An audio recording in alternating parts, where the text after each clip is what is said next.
আশা করব এবং যা কিছু হয়েছে আজকে, হ্যাঁ যা কিছু হয়েছে, আমরা তামিম ইকবাল, ফাহিম সিনহা তাদের প্রেস মিট শুনলাম, তারপরে সংবাদ মাধ্যমগুলো স্বাভাবিকভাবেই ব্রেকিং বা সেগুলো চললো, অমিত মজুমদারের নাম এলো এবং বাকি যে চারজন, আমরা লাবলুর রহমান, তৌহিদুল হক এবং রেজওয়ান কবিরের কথা বলছিলাম, সামিনুর রহমান, ওভারঅল কতটা অনুমেয় ছিল এই জায়গাটা?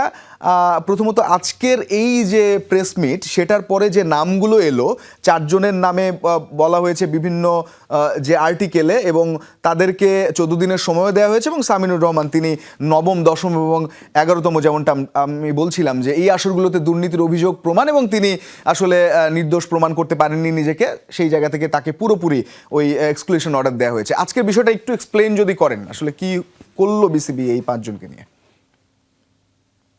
আমার কাছে মনে হয় যে আজকের যে ফাইন্ডিং আমরা পেলাম সেটা অসাধারণ। আপনি যেটা বলছিলেন যে সাধারণত ক্রিকেটারদের নাম জড়ায় ফিক্সিং এর সঙ্গে, বাট আপনি দেখেন এবার দলের ম্যানেজার আছে, ফ্র্যাঞ্চাইজি কো ওনার আছেন এবং সিইও আছেন।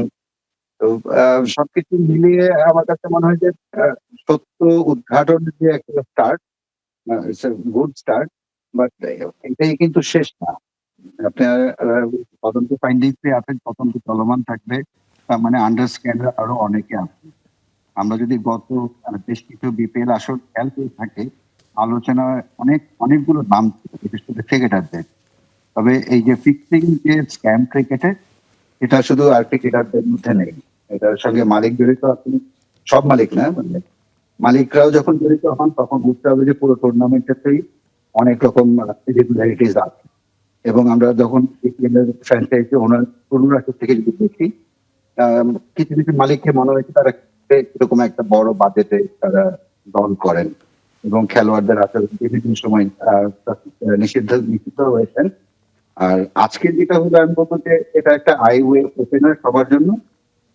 ফিক্সিং ক্রিকেটারদের কাজ, মানে নিজস্ব ক্রিকেটাররাই করেন না, এটার সঙ্গে ক্রিকেটের সব লেয়ারের লোকজন জড়িত। সাইদ ভাই, যদি মানে স্পেসিফিক অমিত মজুমদারের প্রসঙ্গে আসি, তিনি তো এবারের বিপিএলে কোনো দলের সঙ্গে ট্যাগড ক্রিকেটার ছিলেন না, যদিও অনেক জায়গায় দেখছি চট্টগ্রামের নাম আসছে, কিন্তু ছিলেন না। খুলনার ক্রিকেটার তিনি, দিব্যি ডিপিএল খেলছেন, আজকেও ওপেনিং করেছেন, 10 রান করেছেন রূপগঞ্জ টাইগার্সের হয়ে। তিনি আসলে একবারই শুধু তার নাম তার প্রোফাইলে রংপুর রাইডার্সের সঙ্গে যুক্ত ছিল, সেটা আরও অনেক আগের বিপিএলে, তবুও তিনি সেখানেও ম্যাচ পাননি। কিন্তু বিপিএলের সঙ্গে যেহেতু এই রিপোর্টটা জড়িত, সেহেতু আসলে একটু গোলমেলে মনে হতে পারে অনেকের কাছে। যতটুকু তথ্য ভেতরে ভেতরে পেয়েছি সেটা হচ্ছে অমিত মজুমদারের খুব সম্ভবত ফোনে, স্মার্টফোনে বেটিং অ্যাপ কিংবা এই জাতীয় ব্যাপার ছিল।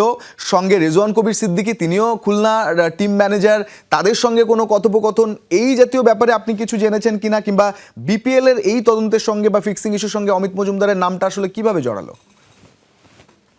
এটা আপনি যদি ফিক্সিং এর ইতিহাস যেটা দেখেন, সবচেয়ে ভালনারেবল হলো যারা আন্তর্জাতিক ক্রিকেটের বাইরে চলে যান, ক্যারিয়ারের শেষ দিকে থাকেন, অথবা সাবেক ক্রিকেটার যার বন্ধুরা বিভিন্ন দলে খেলেন।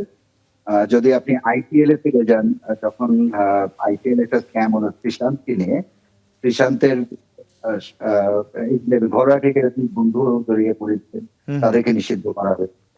তো অমিত মজুমদার, আমি নামটা বলতে চাচ্ছি না এই কারণে যে আমি, আমার কাছে ক্রিকেট বোর্ডের প্রেসিডেন্টের সূত্র ধরে বলছি, তিনি একজন যে কোনো বুকির কাছে একটা ভালো ব্রিজ, যিনি বিপিএল এ ইনভলভ খেলোয়াড় বা কর্মকর্তাদের সঙ্গে যোগাযোগ করে বেটিং করতে পারেন।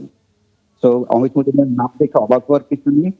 আমি আরো, আমার মনে হয় যে আরো এরকম অনেক অমিত মজুমদার বিপিএল কেন্দ্র করে বা ফিক্সিং কেন্দ্র করে আছে।